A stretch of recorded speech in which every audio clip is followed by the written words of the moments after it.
Bom, pessoal, vamos dar continuidade aqui à nossa programação. A gente tem aqui a nossa última convidada para falar um pouco aqui sobre economia azul, sobre Metrópole Azul. Gostaria de convidar para o palco a subsecretária de Recursos Hídricos e Sustentabilidade Ambiental, Ana Haste, para fazer essa apresentação para a gente finalizar aqui com chave de ouro o nosso palco Ideias. Seja bem-vinda, Ana. Opa, olha a responsa da chave de ouro, hein, gente? Agora me senti aqui. Tudo bom? A gente trabalha junto, tá, gente? Bom, um prazer enorme estar aqui com vocês, né? Trazendo um tema que eu particularmente sou apaixonada, né, Alex? Que é o tema da economia azul. Só para eu perguntar, quem aí sabe, já ouviu falar sobre economia azul? Levanta o braço. Tá. Vou falar um pouquinho para vocês, gente, sobre o nosso projeto de economia azul para a região metropolitana. Aqui em peso a participação da DIRSEC, que é a nossa diretoria de segurança hídrica do INEA. Temos aqui o nosso diretor, Cauê Biochovski, que está aqui conosco. E a gente não trabalha sem esse trabalho em parceria, né, de integração dentro do próprio órgão, né? Então, eu sou da SEAS e a gente tem um trabalho muito próximo com o INEA. E a economia azul, então, gente, só para vocês terem uma ideia um pouquinho da força que é a nossa região costeira no estado do Rio de Janeiro, né? A gente está falando de 27 municípios, 80% da população, dois grandes números, né? Para o PIB do mar, né? Que é a parte do PIB do estado que está ligado às atividades relacionadas à economia do mar, que é de 27% a 44%. Isso aí a gente inclui a questão da produção de óleo e gás, né? Mas se a gente tira o óleo e gás, a gente fica com os 27%.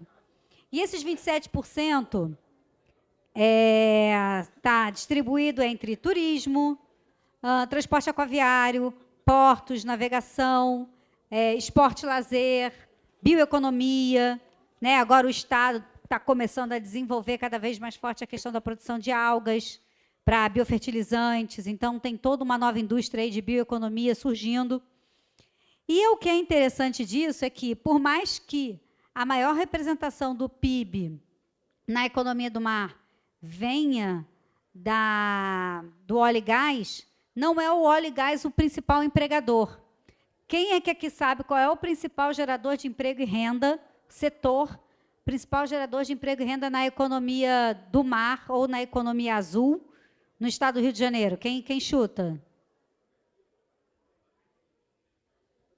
Tá no mapa, né? Tá no gráfico. Principal gerador de emprego, gente, é o turismo, tá? Isso é muito impressionante, porque muitas vezes a gente foca muito no PIB e esquece de olhar para a população. E aí, então, a gente encontra o turismo como principal gerador de emprego e renda, em especial aqui na região metropolitana do Rio de Janeiro, tá? Depois a gente tem segurança e defesa, pesquisa e desenvolvimento, aí energia, navegação, construção naval, extração de minerais, pesca e aquicultura. Agora, por que é tão importante a gente falar de economia azul? Bom, o Rio de Janeiro, agora de 2021 para cá, vem vivendo uma grande mudança. Gente, tem um tempo aqui, agora que eu vi.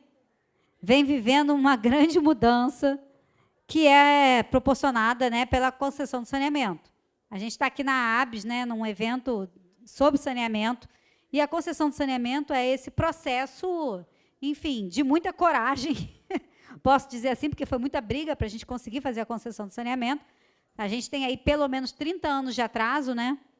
Em 2021, essa concessão foi feita.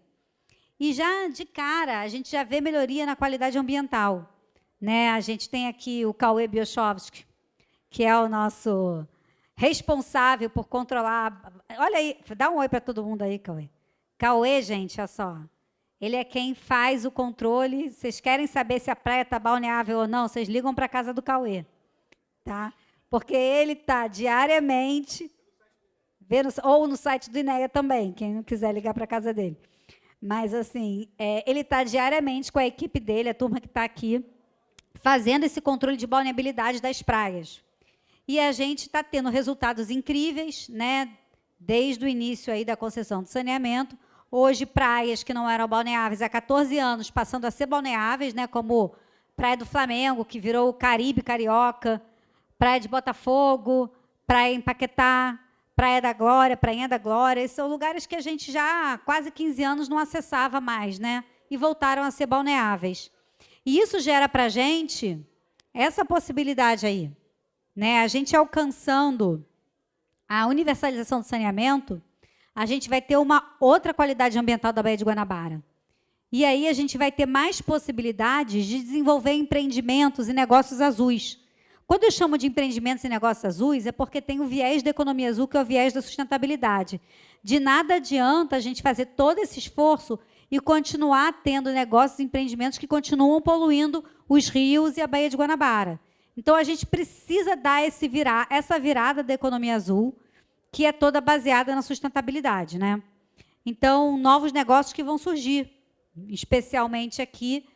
Se a gente vê a Praia do Flamengo, uma economia da praia que está se tornando pungente agora, né? Com a melhoria da poluição, você começa a ter mais opção de transporte aquaviário. Na Baía de Guanabara, para outros municípios, né? A gente diz que, com a Baía poluída, a gente só tem 2 municípios virados de frente para a Baía de Guanabara, né? Os restantes estão virados de costas. E é isso que a gente está mudando. Então, a gente está mudando a cultura oceânica, a cultura da relação com a água. A gente vai estar gerando novas oportunidades de negócio, empreendedores, pequenos e médios empreendedores, vindo e surgindo nessa nova Baía, com essa qualidade ambiental que vai passar cada vez mais a ter, né? E aí eu lembro que a gente ainda não implantou o Cinturão de Tempo Seco. O Cinturão de Tempo Seco é uma obra que vai durar 5, 6 anos, e é uma obra que vai, especialmente naquela região do fundeio da Baía de Guanabara, pegando a Ilha do Fundão, pegando toda aquela região, vai capturar esse esgoto difuso que desce pelos rios e vai encaminhar para a estação de tratamento de esgoto. Assim, a gente vai conseguir também fazer o mesmo processo que foi feito na Lagoa de Araruama. A gente vai, junto ao Cinturão de Tempo Seco, e o processo de investimento nas estações de tratamento de esgoto, novas tecnologias e o encerramento, né, que eu digo assim, fechar a chavezinha do esgotamento sanitário, a gente vai passar a ter, em 10 anos, aí, uma outra qualidade ambiental. Hoje a gente já vê, né? Hoje a gente já vê nessas praias que estão mais próximas do canal principal da Baía de Guanabara, a gente já vê, hoje foi descoberta a cidade das tartarugas, então as tartarugas voltando, né, procriando na Baía de Guanabara, tartarugas que viviam com tumores, deixando de ter os tumores, cavalo marinho, hordas de golfinho entrando na Baía de Guanabara atrás de peixe, baleia na Baía de Guanabara. O principal marcador biológico que a gente tem de sucesso, né, da melhoria da qualidade ambiental é a própria fauna retornando ao ecossistema. Isso é um marcador importante para a gente. Então, a gente já vem vendo isso. E aí a gente tem aqui, né, um mapa aqui da Baía de Guanabara, onde a gente tem as estações de monitoramento da região hidrográfica 5, que é nossa região hidrográfica que tem todo esse entorno da Baía de Guanabara, e a qualidade da água, né, o índice de qualidade da água.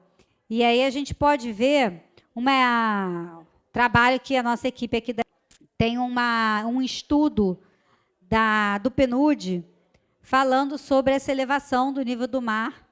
O estudo do PNUD prevê, até 2100, um aumento do nível do mar de 5%. Então, o prejuízo seria muito maior do que o que está ali previsto com 0,5%, tá? Afetando realmente uma parte que hoje a população vive. A gente tem 70% do nosso PIB nessa região, a gente tem mais 75% da nossa população na região metropolitana, a gente tem 80% da população na região costeira como um todo. Então, as mudanças climáticas, elas vêm e elas apresentam para a gente um desafio muito grande, né, de como lidar no longo prazo com essa situação. E a qualidade da água da Baía de Guanabara, né, ainda baixa devido, né, aos insuficientes níveis de coleta de esgoto e gestão de resíduos. O esgoto, a gente resolvendo agora com a concessão de saneamento, que promete, até 2033, alcançar a universalização, mas a gestão de resíduos ainda é um grande problema não resolvido, né? Então, resíduos ainda é uma grande questão. Nós temos 17 ecobarreiras, não é, Cauê? 17 ecobarreiras ao redor da Baía de Guanabara, são 54 rios que chegam na Baía de Guanabara, que, de certa forma, né, são os principais rios que seguram esse resíduo, mas ainda tem muito resíduo entrando na Baía de Guanabara. E aí você vai à praia, o Cauê diz lá no site que a água está balneável, mas o saco plástico está boiando. E aí a percepção da pessoa que vai, né, ainda é de que é um ambiente poluído. Então, existe ainda um gargalo muito grande, que é resolver a questão dos resíduos sólidos. E aí a gente falando em saneamento integrado, não apenas água e esgoto, mas nos falta ainda trabalhar de forma mais enérgica na drenagem e nos resíduos sólidos, que estão muito ligados, porque os resíduos sólidos entopem a drenagem, né? Se a gente pensar nas comunidades, por exemplo, nas favelas, não dá nem para pensar em entrar com água e esgoto se a gente não trabalhar o resíduo para que ele não gere problema no sistema de drenagem das comunidades. E aí tem uma previsão de um ganho, né, socioeconômico, que nosso estudo da OCDE levantou, de 25,4 bilhões entre 2016 e 2046 em negócios azuis, né? Então, 25 bilhões de investimento em negócios azuis, se a gente, de fato, conseguir alcançar a universalização do saneamento, que eu acredito que, né, estamos nesse caminho, temos um investimento para isso feito, temos os contratos assinados, mas alcançar a universalização até 2033. Então, a gente conseguiu calcular um ganho muito superior a partir da melhoria da qualidade ambiental do que o ganho que a gente deixa de ter hoje. Se a gente não faz o processo de saneamento e da melhoria da qualidade ambiental, a gente deixa de ter um ganho de 25 bilhões em negócios e empreendimentos na área da economia azul. Aqui um pouquinho, né, dos avanços que a gente fez na política da economia azul. Se eu pegar aí 2021, a gente tem a política estadual de incentivo à economia azul, né, a economia do mar, na verdade, que foi estabelecida em 21, e a criação da comissão estadual, que é a CEDEMAR, da economia do mar. Esse foi um primeiro caminho, né?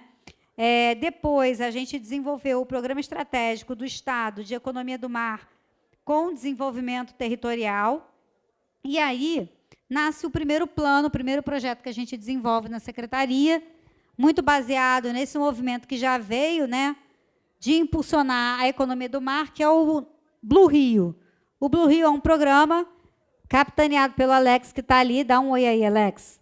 É um programa de inovação aberta, né, onde a gente conecta a iniciativa privada com a gestão pública, onde tanto o poder público quanto a iniciativa privada estabelece desafios para potencializar a economia azul no estado do Rio de Janeiro, e a gente faz um chamamento internacional. Então, a gente fez um primeiro chamamento, a gente alcançou 14 mil redes diferentes, universidades, redes de startups, de incubação. Dessas 14 mil, a gente teve um retorno de 289, se eu não me engano, startups, que tinham interesse em atuar na economia azul no estado do Rio de Janeiro. Fizemos um processo, né, de peneira disso tudo, né? Peneira não é a palavra, né, Alex? Estou falando muito errado, né? O processo de seleção, aí, muito melhor quando a pessoa sabe, né? Processo de seleção, um funil que eles entraram, e a gente conseguiu, no final, contratar 18 POCs, que são provas de conceito, projetos pilotos de economia azul dessas startups. Abrimos agora uma nova seleção, que está acontecendo nesse momento. A gente teve agora 497 inscrições. Então, a gente teve assim, quase que o dobro de interesse, inscrições do mundo inteiro, aqui do Rio de Janeiro, da UFRJ, ou de uma universidade no Japão. Enfim. E a gente está nesse processo, né, com 11 parceiros, buscando, sejam eles públicos ou privados, buscando implementar essas provas, novas provas de conceito, esses novos projetos pilotos. A gente tem o programa Guanabara Azul, que é foco na Baía de Guanabara. Ele nasce a partir de um projeto que foi pensado para a Baía de Guanabara durante as Olimpíadas. Tenho 17 segundos para terminar, o que vai ser impossível, mas eu vou tentar ser rápida. mas o Programa Guanabara Azul é um programa muito importante, porque ele prevê a criação de um centro de gestão integrada na Baía de Guanabara. Então, a gente vai passar a ter uma mesa de controle em tempo real da qualidade ambiental da Baía de Guanabara. Quem está desenvolvendo o software é o Lance, na UFRJ, da COP da UFRJ. Então, a gente está desenvolvendo essa ferramenta de controle em tempo real da Baía de Guanabara, ambiental. É uma coisa que, certamente, a gente vai contar muito com o apoio do INEA também, né, que tem esse caráter mais executivo e mais operacional, de estar no território. E o programa ele cria esse centro. Esse centro, além dele ter esse controle tecnológico da qualidade ambiental, se tiver, por exemplo, um derramamento de óleo, a gente vai saber, pelas informações atmosféricas e oceanográficas, preventivamente, mas também agir de forma mais rápida, tomar decisões mais certeiras na hora de um acidente. Ou de um evento extremo também, né? Mas esse centro vai ter também uma área de novos projetos, relação com a comunidade, com os atores que hoje atuam na Baía de Guanabara. Então, tem todo um projeto de trabalhar uma governança. Ele é muito baseado na experiência da Baía de Tizapique, né? Então, isso já existia quando a gente chegou em 2020 na secretaria, porque foi desenhado na época das Olimpíadas, mas isso estava escondido nos alfarrapos dos processos físicos, né? Naquela época não tinha processo eletrônico. Então, a gente se enfiou no meio de uma salinha que tinha um monte de processos e a gente foi buscando achar que processo que tinha essa pesquisa e esse diagnóstico da Baía de Guanabara. E, depois de alguns meses, a gente encontrou o projeto, escaneamos e colocamos no sistema. E ele virou o Programa Guanabara Azul, que é um decreto, tá? Que foi lançado em 2023. Depois, a gente imediatamente criou o projeto de gestão da economia azul, no Rio de Janeiro. Ele é um projeto que tem 4 componentes. No seu primeiro componente, a gente está falando dessa ação que a gente fez com a OCDE, que é implantar a economia azul na Baía de Guanabara. Na segunda componente, a gente já está falando de desenvolver a economia azul em toda a região costeira, e aí a gente contratou a Rural, o professor Joilson, o professor Tauã da Rural, e a Rural, então, está fazendo esse trabalho de levantamento das informações em toda a região costeira para a gente poder ter um plano elaborado para impulsionar, não só na Baía de Guanabara, mas na região costeira, a economia azul. E aí a gente lança agora o novo programa Blue Rio, que é o Blue Rio 2, que eu já falei para vocês. Então, a gente vem trabalhando nesse sentido. O projeto, a pesquisa com a OCDE, faz parte do Programa de Gestão da Economia Azul. Gente, isso aqui é para assustar vocês. Eu botei de propósito, só para provocar assim, um tchá. Mas isso aqui, para vocês entenderem, é um mapeamento da economia azul no Brasil. Tá? Então, eu tenho aqui em cima a economia azul a nível federal. Ela conecta todos esses ministérios que vocês estão vendo e cria uma comissão interministerial para recursos do mar, que é a CIRME. Então, essa comissão ela acaba, inclui a Marinha, inclui diversos grupos de trabalhos e câmaras técnicas, mas ela acaba desenvolvendo toda essa política federal. A nível estadual, a gente tem 2 secretarias aqui que tocam esse tema conjuntamente, né? A gente trabalha em conjunto, que é a Secretaria de Economia do Mar e Energia, ou Energia e Economia do Mar, e a SEAS, mas a gente acaba tendo que lidar com outros órgãos, porque a gente não tem como trabalhar a economia azul sem falar de desenvolvimento econômico, sem falar de turismo, sem falar de educação, sem falar de planejamento, ciência e tecnologia. Então, todas essas secretarias acabam fazendo parte desse processo, né? E outros órgãos, os comitês de bacia, e embaixo a gente tem a nível metropolitano e municipal. Então, esse é um mapeamento de todas as organizações a nível da gestão pública que hoje estão ligadas ao tema da economia azul e que, enfim, acabam apoiando na implementação desse processo. Aqui a gente tem as concessionárias de saneamento também. Eu acho que a gente podia incluir a ABS aí, hein? Pensar nisso. Assim, muito rapidamente, a gente está usando uma metodologia baseada no estudo que a gente fez com a OCDE. É uma metodologia que a OCDE usa no mundo inteiro, chamada RISC, que traz, no campo da adaptação climática, o R e o I significa resiliência e inclusão, né? Então, seria uma economia azul resiliente a choques econômicos e climáticos, e, do ponto de vista da inclusão, ela ser inclusiva em relação às comunidades locais e aos diferentes atores interessados no tema, né? Do ponto de vista da mitigação climática, é uma metodologia que traz a sustentabilidade, né, que é limitar os impactos ambientais e proteger os ecossistemas de biodiversidade, e a circularidade, né, que é fazer com que o processo seja circular para evitar desperdício, promover eficiência e transformação dos resíduos em novos materiais. Então, a nossa metodologia de economia azul, ela segue essa metodologia RISC da OCDE. Tá?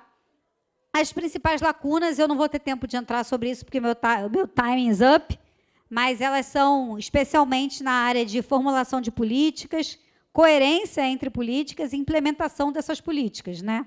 Então, nessas 3 áreas, a gente tem lacuna de dado, informação e conhecimento do território, da localidade, porque é ali que a economia azul acontece, capacidade institucional, fundos, né? E responsabilidades, funções e responsabilidades, vai entrar na parte de fundos ainda, ecossistema de partes interessadas, organizar isso para poder implementar, quadros e ferramentas econômicas, incentivos econômicos e estruturas financeiras, a gente precisa de muito ainda disso, né? Na parte de coerência das políticas, uma abordagem que inclui a bacia hidrográfica, não apenas a cidade, mas a cidade ela é parte de uma bacia, e é essa bacia, porque a água, gente, não conhece fronteira. Ela não quer saber se eu estou no Rio de Janeiro, se eu estou em Duque de Caxias ou Nova Iguaçu, ela vai vir. Então, a gente tem que incluir essa abordagem cidade-bacia, que ela seja sistêmica, né? Que ela inclua esses diferentes atores e ela seja constante e tenha uma coordenação. Então, isso aqui tudo são as lacunas de governança que a gente ainda tem na região metropolitana para trabalhar. É um super projeto. E aqui são as 6 recomendações da OCDE para a gente implantar a metrópole azul. Né? A primeira é criar em conjunto uma visão para a economia azul. Cada órgão tem uma visão diferente. A gente fez um trabalho muito grande esse ano em chegar numa visão comum. A gente chegou num desenho do que a gente entende que é a economia azul, e ela tem a ver com uma economia que não é só ligada à economia do mar, mas também às águas internas, conectando os comitês de bacia no processo, e ela é uma economia resiliente e inclusiva, né? Então, que inclui também as comunidades. Então, isso é uma dos processos em que a gente ficou 1 ano fazendo debates, reuniões, workshops, para chegar num consenso de uma visão comum que todo mundo se sentisse confortável em trabalhar e entender. É diferente. Se você pegar a economia azul do Banco Mundial, ele vai falar só de oceano. Aqui a gente está incluindo as águas internas, está incluindo as bacias hidrográficas. Desenvolver capacidade institucional e impulsionar a literacia oceânica. Isso é super importante, né? A partir do momento que a gente tem uma baía que vai voltar a ser balneável, cada vez mais, a relação da população com essa baía vai mudar, né? Então, a literacia oceânica, ela é mais do que educação, ela é desenvolver a cultura oceânica. Isso é algo que a gente perdeu aqui no Rio de Janeiro, né? Então, isso é um tema importante. Então, é desenvolver as escolas azuis, desenvolver uma série de ações que promovam o resgate dessa cultura oceânica. Otimizar dados e informações da economia azul para a formulação de políticas públicas baseadas em evidência. Não dá para a gente desenvolver política pública sem informação, sem dado. Então, isso é algo que a gente já está fazendo, em especial lá com o Lance, na COP, na UFRJ, mas a nossa ideia é ter um observatório da economia azul no estado do Rio de Janeiro, onde a gente possa trazer todas as informações, e vamos precisar muito dos dados que o próprio INEA já tem, né, que são fundamentais para a gente. Aproveitar ao máximo a eficácia e a coerência das ferramentas de planejamento da economia azul. Então, é a gente ter ferramentas de planejamento feitas dentro dessa governança, em comum com todas essas instituições, desbloquear os recursos financeiros, e aí vem várias ideias, criar um fundo da Baía de Guanabara, trabalhar aqueles blue bonds, créditos azuis. A gente vai agora contratar novamente a ONU Habitat para aprofundar esse tema. A ONU Habitat, não, desculpa, a OCDE.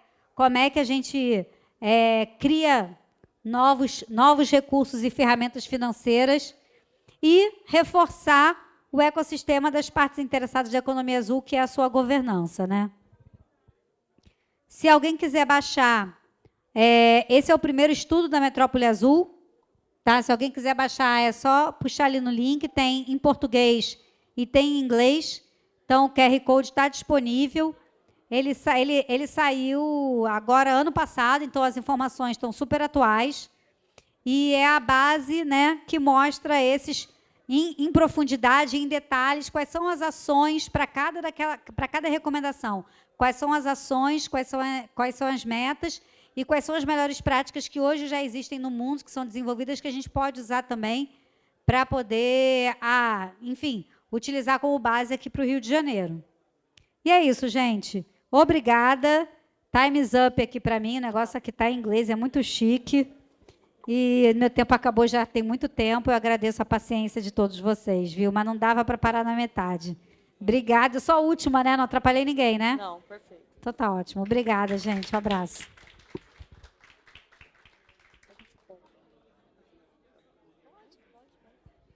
Bom, pessoal, primeiro eu gostaria de agradecer a Ana pela presença.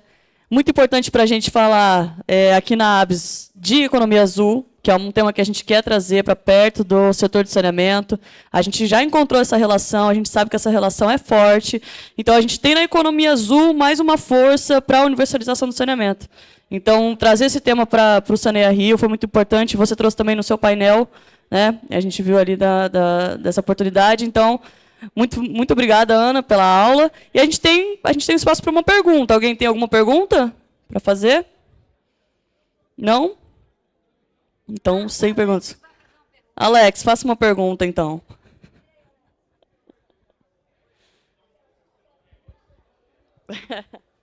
Fazer uma pergunta, então. Parabéns aí, Ana. É sempre um prazer, né? Sempre um prazer, né, ouvir você falar. Obrigada. Eu quero saber como é que... Puxando sardinha um pouco para mim. Tá bom. Como é que a gente faz, né, para ampliar ainda mais o nosso programa, que, pô, tão super bem falado, que é o Blue Rio, né? Que a gente traz soluções, né, que a gente nunca tinha imaginado, né, para encurtar essa questão do saneamento, trazer tecnologia diferente. E queria que você falasse um pouco disso, como é que a gente pode ampliar ainda mais esse programa e melhorar no nosso saneamento com tecnologias novas vindo do mundo todo, porque eu acho que é muito importante isso. A gente tem até 2023 para, né, sanear nosso estado, inclusive o Brasil. Eu acho que é super importante um programa como esse. Eu acho que é importantíssimo a gente, de repente, ampliar e melhorar ainda mais esse programa. Gente, por isso que ele é o coordenador do programa, tá vendo? Ele é apaixonado pelo negócio. Não, olha só, eu acho que a gente tem que enxergar o Blue Rio como um programa que ele é incentivado pelo Estado, criado pelo Estado, mas ele está muito além das fronteiras do Estado, governo, né? A gente já tem uma série de parcerias com empresas, mas o Blue Rio ele precisa se tornar um ecossistema. Ele vem através da parceria com as universidades, como a gente está buscando agora, né? Com a UFRJ, lá com o Parque Tecnológico. Ele vem da entrada de outros parceiros no processo, que podem impulsionar através de parcerias, não só apenas como aquele que está dentro do programa buscando uma startup, mas parcerias que vão agregar outros braços e outras atividades do Blue. Então, assim, meu sonho de consumo é que outras instituições façam adesão ao programa e também comecem a se apropriar do processo, né? Como a ABS, por exemplo. Poderia ser uma parceira do programa, independente de estar ali como uma daquelas que está buscando startup, mas que vai ajudar a criar e ajudar a construir esse ecossistema de inovação. Então, eu acho que é por aí, né? E aproximando das universidades, que a gente tem muito conhecimento acumulado aqui no estado do Rio de Janeiro, especialmente, né? UF, UFRJ, enfim, PUC, assim por diante. Mais alguma pergunta, gente? Cauê Bioskovski. Você vai me falar o seu nome no microfone, que eu falo sempre errado. Estrogonofe. Cauê Strogonoff. Ana, esse conceito de bacia cidade e águas interiores e águas dos oceanos, costeiros, a gente tem falado muito, né? Agora, quando a gente fala de economia azul, a gente está bem focado na economia da praia, né? Você mesmo citou a Baía de Guanabara. E no interior do estado, né? Como é que a gente tem visto essa questão da economia azul? Então, boa pergunta, né? Isso ainda é muito, muito inicial, mas a gente tem áreas do interior do estado que dependem muito da água, né? E aí tem áreas, por exemplo, não sei, pegar o exemplo de turismo. Tem áreas que têm um turismo muito ligado aos recursos hídricos, áreas de cachoeiras, áreas de mananciais. Então, ali existe uma economia azul que acontece, que não é na região costeira, mas que está relacionado. Outra coisa são as cadeias produtivas da própria economia azul. Né? Se a gente pensar que eu tenho um consumo de, não sei, milho na praia. Vou na praia, eu sempre como milho. Mas de onde vem esse milho? Esse milho vem do interior. Então, tem a cadeia produtiva também, que a gente precisa enxergar como é que essa cadeia produtiva se dá, né? Enfim. Então, tem alguns aspectos diferentes, mas a água em si é entender a vocação de alguns municípios do estado que estão muito atrelados à questão dos recursos hídricos. E quais são aqueles negócios que se desenvolvem a partir dali. Então, Cachoeira de Macacu é um exemplo, né? E assim a gente, região serrana. Então, assim, a gente pode pensar nesse sentido. Nesse caminho, o CERRI criou a CETECOST. Né? O CERRI é o Conselho Estadual de Recursos Hídricos, a CETECOST é a Câmara Técnica Costeira, onde já está começando esse debate, onde as próprias baías hidrográficas estão se entendendo enquanto um processo de entender, na verdade, a água como relacionada a uma economia de sustentabilidade. Isso ainda é muito recente, Cauê. Tem comitê de bacia que nem fala disso, mas tem comitê de bacia que já está esperto para isso. Então, eu acho que depende muito também da gente e da CETECOST, cada vez mais, sabe, impulsionar a conversa, impulsionar o tema, levar para eles, para que isso fique cada vez mais claro. Mas até bioeconomia, utilizando água, Rio Paraíba do Sul, tem muita coisa. Né? Por aí, ainda temos que construir. Estamos começando. Bom, encerramos as perguntas. Encerramos, gente? Vocês têm certeza que vocês não querem mais um pouco? Gostaria de agradecer, Ana, mais uma vez. Obrigada. Obrigada, A gente tem aqui uma lembrancinha do Saneia Rio para você, em agradecimento.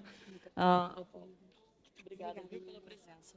Valeu. Pessoal, encerramos por aqui, então, o Palco Peraí. Ideias. Deixa eu perguntar a Não? opinião do Cauê. Cauê, você fez a pergunta, qual a tua opinião? Não, ele tem uma opinião, gente. Eu tô querendo ficar Acho aqui que mais esse tempo. desenvolvimento, a gente precisa estudar e parar para pensar. Eu botaria os produtores de água nessa pegada. A gente tem os programas PAF, enfim, várias soluções baseadas na natureza que a gente precisa incluir e trazer, e inclusive trazer o pertencimento, né, desses pequenos agricultores, né, que são importantes Depende da água, né? nessa economia azul como um todo, né? Na verdade, a água sai das nascentes e lá estão esses pequenos agricultores. Então, traz esse pertencimento, né, dessa revitalização da economia azul aqui na região costeira, né, e falar que eles são os atores principais, se não forem o principal, Sim. eu acho que é fundamental. Então, o trabalho com o comitê de bacia, toda essa parte social é bem importante. É isso. Viu? Falei que ia agregar, falei que tinha que ouvir ele, gente. Obrigada, Cauê. Vamos. Podemos botar uma foto? Podemos. Pessoal, muito obrigada. A gente fica aqui com a última declaração do Cauê. Obrigada, pessoal. Bom evento para vocês.